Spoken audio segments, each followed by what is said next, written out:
Lopez's chain of custody handcuffs, too. Once you're in, you ain't out. You ever needed to keep something or someone locked up tighter than a nun's diary? Forget them cheap knockoff cuffs. Lopez's chain of custody handcuffs, TEM, are bureau-grade, mob-tested, and built to hold your secrets longer than a Philly grand jury. Features: tamper-proof locks. Even Mikey the Hammer couldn't bust these open, and trust me, he tried. Paper trail included. Each pair comes with its own chain of custody form, so you can track your perp, your evidence, or your mother-in-law. Dual use. Arrest criminals or keep your girlfriend from stealing the remote. Mikey the Hammer. I wore these for 2 days. Still don't know where the keys went. Nick Palermo. Lopez slapped 'em on me once. I ain't even mad. Felt like jewelry. Impeach. Best part? They don't rust, even when you dump the body in the Hudson. Special offer. Order now, and Lopez throws in a free, admissible in court keychain. Because nothing says romance like probable cause. Lopez's chain of custody handcuffs, TM, for law, order, and disorder.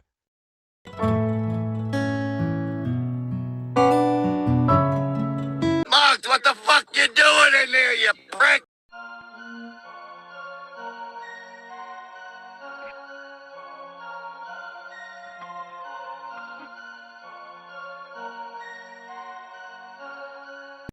Bambi's Twisted Tales, Ali Baba and the 40 Thieves.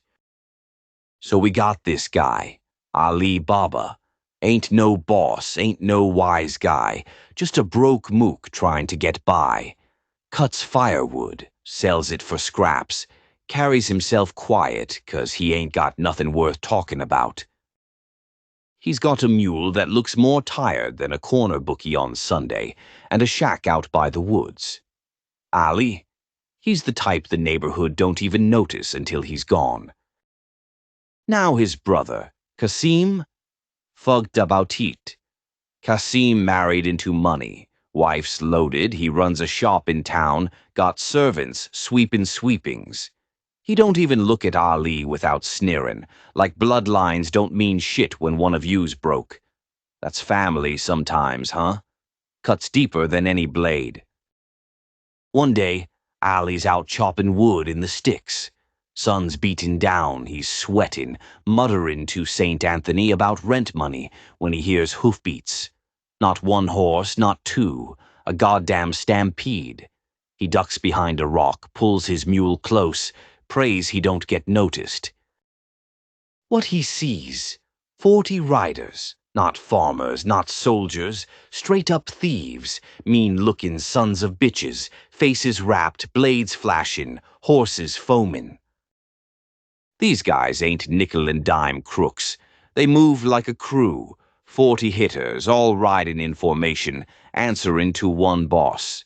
The kind of men you cross once, then you're fertilizer.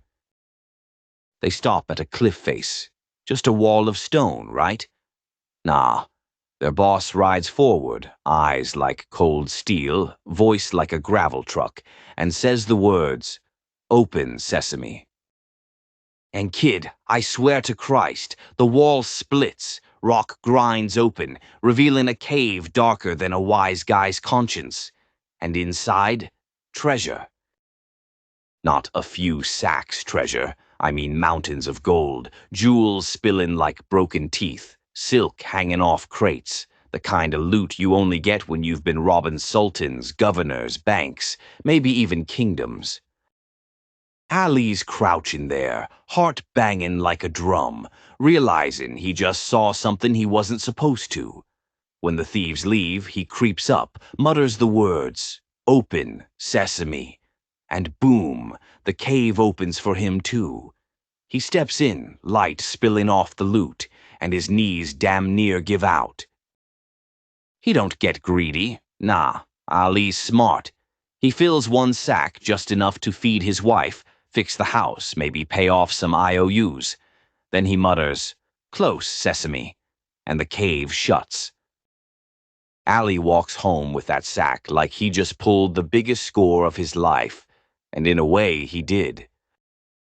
Back home, he tells his wife, and they swear silence. They hide the coins, keep their heads down. But here's the problem. Word always gets out. Maybe it's the way Ali suddenly pays debts without blinking. Maybe his wife flashes too much gold. Either way, Cassim, his greedy prick of a brother, finds out. Cassim corners. Ali one day grabs him by the collar. "Don't bullshit me," he snarls. "Where'd you get the money? You ain't smart enough to hustle, so spill." Ali tries to dodge, but Cassim's relentless. Finally, Ali tells him the words, the cave, the treasure. Cassim's eyes go wide, and you can practically hear greed gnawing through his brain. Next morning, Cassim takes a crew of mules, goes to the cave, mutters the words, and walks in like he owns the joint. He don't just grab a sack. He loads his bags, pockets, coat, even his goddamn socks. He's smiling, laughing, thinking he outsmarted the universe. But when it's time to leave, he forgets the fucking password. He's standing there yelling like an idiot. "Open barley, open rye, open wheat." Nothing. Door stays shut. The thieves return, find him in the cave, gold piled around him like a crime scene. Their boss don't even blink. They drag him out, carve him up into meat strips, and leave his body hanging in the shadows as a warning. Ali finds out Cassim never came home. He sneaks to the cave, says the words, and finds his brother hacked to pieces. He barely holds it together. He gathers the remains, stitches him back together for a funeral so the neighbors don't know the truth. Cassim's mourned like a saint, but Ali knows he died of greed, not fate. Brooklyn ain't just bricks, blood, and bullets no more. Nah, now it's sweet. We talking Brooklyn Bloodlines candy. The only candy tough enough to sit at the table. Mikey the Hammer Fudge Bar. One bite, you're down for the count. Hazelnut, dark chocolate, espresso crunch. Forget about it. Red Velvet Vendetta Taffy.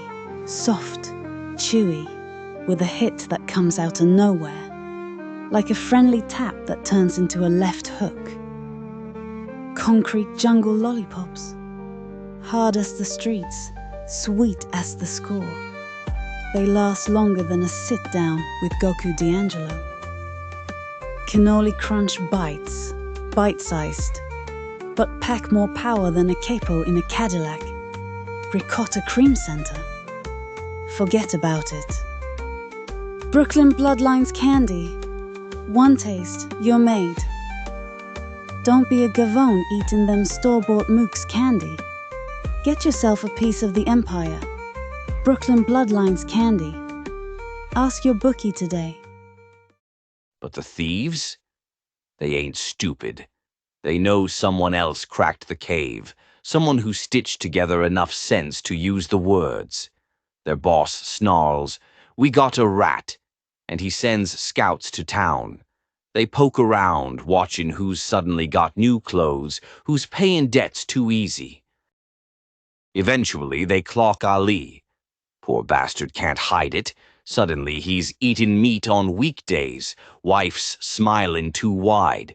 The thieves mark his house. Their boss? Cunning bastard. He don't storm the place. Nah, he cooks up something slick. He rolls into town with 40 big oil jars on a mule train, claims he's a merchant, selling oil wholesale. He begs Ali for a place to crash, says he'll pay him back. Ali, being polite, lets him stay. But here's the twist. 39 jars ain't full of oil.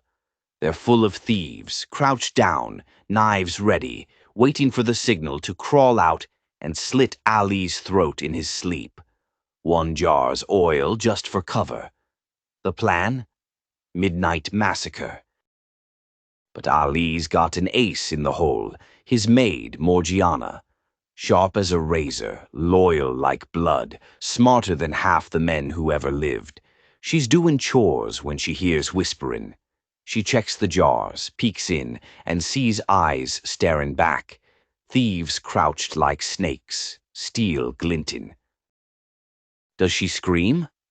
Nah, Morgiana don't do panic. She does strategy. She boils up a pot of oil, piping hot, and one by one she tips it into the jars. Quiet, efficient, brutal. 39 thieves fried alive like calamari. No speeches, no mercy. Just silence. At midnight, the boss knocks, expecting his crew to burst out and do the killin'. Instead, Morgiana meets him with a dagger. No hesitation. She buries it in his gut, twists, and drops him like yesterday's trash. Ali wakes to find his house safe, his enemies gone, and Morgiana standing there with blood on her apron like it's Tuesday. Ali realizes the truth. He ain't the hero of this story. He's the lucky bastard who stumbled into treasure. But Morgiana, she's the one who saved him, who kept the gold, the house, the family alive. Without her, Ali's a corpse in his own doorway. He frees her, makes her part of the family. In some versions, he marries her, but the way I tell it, she never needed marriage to earn her crown. She earned it in oil, blood, and silence. In the streets, Ali Baba's tale is legend, the guy who cracked the thieves who outlived them all. But behind the legend, the truth whispers. It wasn't Ali. It was Morgiana, the maid who thought faster than 40 killers. That's the moral, kid. Greed gets you gutted like Cassim. Luck'll buy you time like Ali. But brains, and loyalty, that's Morgiana. And that's what keeps you breathing.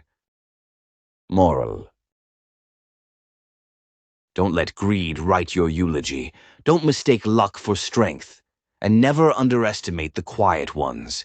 They're the ones who end wars before breakfast. That's been Bambi's Twisted Tales, Ali Baba and the 40 Thieves, Mafia Cut. You want fairy tales with blood on the floor and morals carved in bone? You come here, to the Pizzaverse. Hit subscribe, ring the bell, and remember, we don't do bedtime stories. We do cautionary tales with body counts. Capisce? Thanks for watching.